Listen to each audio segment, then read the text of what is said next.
държавния глава на Съединените щати за постигане на траен мир, защото е време да се оправят нещата. Пред телевизия Fox News бивш служител от администрацията на Доналд Трамп обясни, че не става дума за окончателно спиране на военната помощ, а само за пауза.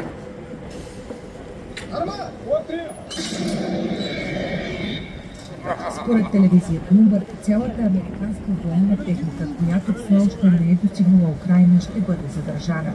Става въпрос за оръжия, които в момента се транспортират с самолети и кораби, както и онези, които чакат в транзитни зони в Полша. Мисля, че Зеленски трябва да бъде по-благодарен, защото тази страна стоя до него през цялото време. Ние сме им дали много повече от Европа, а Европа трябваше да даде повече от нас, защото, както знаете, това се случва там. Според анализатори, след спирането на помощта, Украйна може да продължи да поддържа настоящото темпо на вражение още няколко месеца, поне до началото на лятото. Едва тогава